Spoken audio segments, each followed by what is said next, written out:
Assalamualaikum warahmatullahi wabarakatuh. Bismillahirrahmanirrahim. Ikhwah fillah. Allah Subhanahu wa taala berfirman dalam Al-Qur'an surat At-Taubah ayat 105, A'udzu billahi minasyaitonir rajim. Wa qul i'malu fasayarallahu 'amalakum wa rasuluhu wal mu'minun wa saturadduna ila 'alimil ghaibi wasyahadati fayunabbi'ukum bima kuntum ta'malun. Shadaqallahul azim. Artinya, katakanlah, beramallah kamu, maka Allah akan memperhatikan amalan kamu dan Rasulnya dan orang-orang beriman, dan akan dipulangkan kamu kepada yang mengetahui apa yang gaib dan yang nyata. Maka akan diberitakannya kepada kamu apa yang pernah kamu kerjakan. Shadaqallahul azim.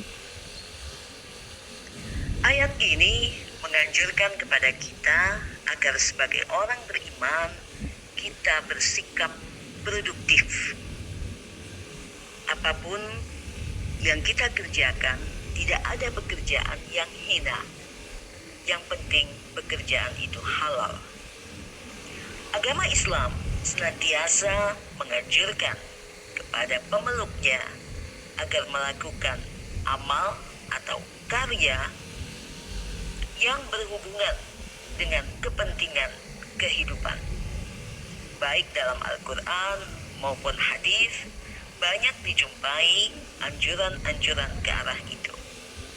Di antaranya firman Allah dalam surat Al-Mulk ayat 15 yang artinya, berjalanlah kamu melalui segenap penjuru bumi dan makanlah rizkinya.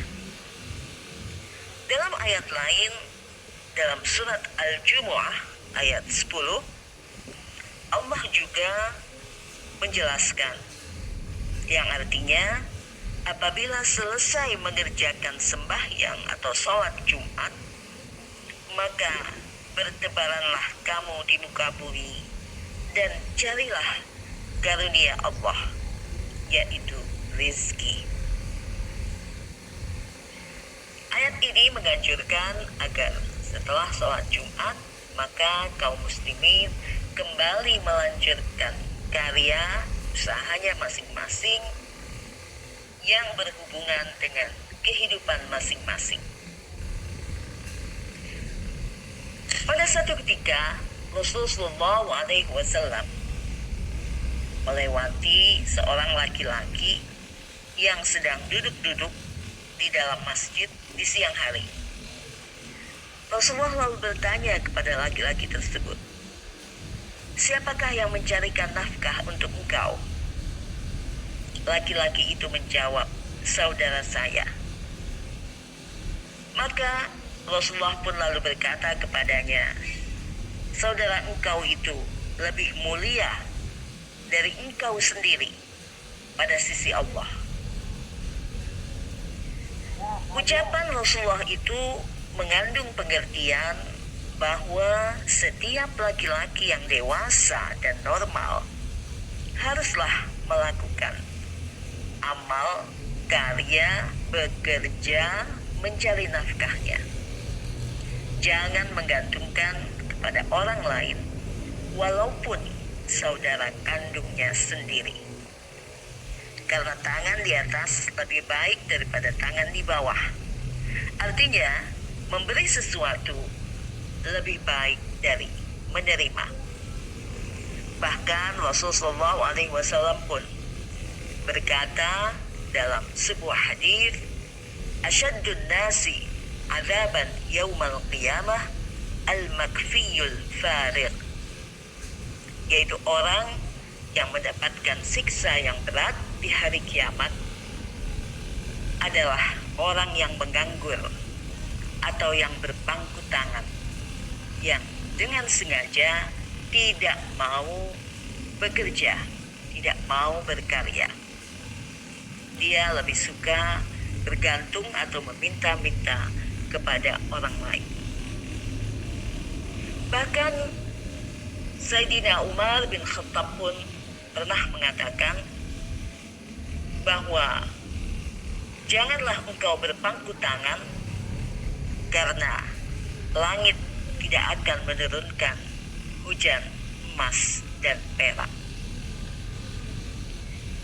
Kemudian dalam hadis Rasulullah SAW yang lain pun, Nabi menganjurkan kepada kita umatnya agar terus berkarya, beramal, karena karya, bekerja, beramal itu tidak mengenal ruang dan waktu, baik di saat lapang maupun di saat sulit.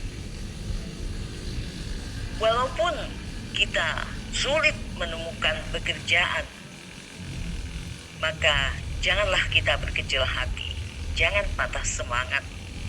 Teruslah berbuat apapun yang bisa kita lakukan. Sebagaimana hadis Rasulullah SAW, beliau mengatakan, walaupun sudah dekat kiamat, idza qamatil qiyamatu wa kana fi yadi ahadikum fasilatun fala yashghulhu haulus sa'ati min gharsiha. Demikian hadis Rasul, yang artinya walaupun sudah dekat hari kiamat, kalau di tangan engkau ada bibit yang bisa ditanam, maka tanamlah. Dan jangan bimbang pada saat menanam itu. Dan jangan pula berpikir tentang hasilnya.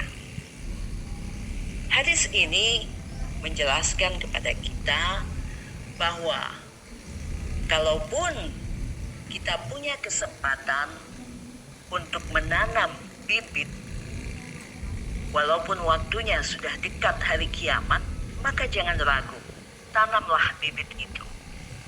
Dan jangan kita risau dengan hasilnya, karena jika kita tidak bisa menikmati buah dari pohon tersebut, mungkin masih banyak orang lain yang bisa menikmatinya.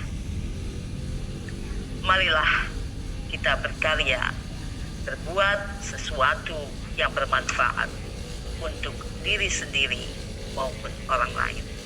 Wassalamualaikum warahmatullahi wabarakatuh.